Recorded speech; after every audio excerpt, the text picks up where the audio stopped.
સિત્સર 25 વાડિયામાં housing બોર્ડના રહેણાંકી મકાનોમાં હેતુફેર કરીને ગેરકાયદેસર રહેનારાઓ સામે તંત્ર દ્વારા કડક કાર્યવાહી હાથ ધરાઈ હતી.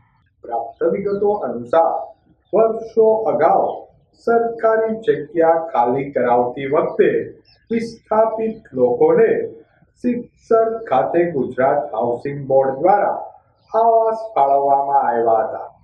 જોકે આ મકાનો નિયમ મુજબ વેચી શકાય તેમ ન હોવા છતાં કેટલાક તત્વો દ્વારા હેતુફેર કરીને તેને અન્ય લોકોને ગેરકાયદેસર રીતે વેચાણથી કે ભાડે આપી દેવામાં આવ્યા હતા.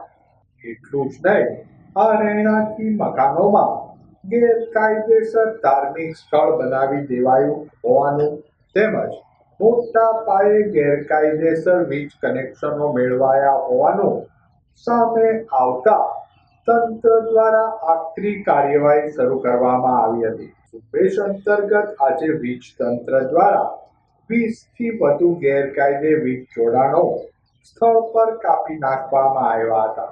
આ તકે કાયદો અને વ્યવસ્થાની સ્થિતિ જળવાઈ રહે તે માટે ભાવનગરના એસડીએમ, એએસપી, મામલતદાર, ગુજરાત હાઉસિંગ બોર્ડના અધિકારીઓ તથા પીજીવીસીએલની ટીમ દ્વારા ચુસ્ત પોલીસ બંદોબસ્ત વચ્ચે આ સર્ચ ઓપરેશન હાથ ધરાયું હતું. સર્ચ ઓપરેશન દરમિયાન કેટલાક શંકાસ્પદ ઇસમોને પોલીસે રાઉન્ડ અપ કર્યા હોવાનું પણ જાણવા મળી રહ્યું છે.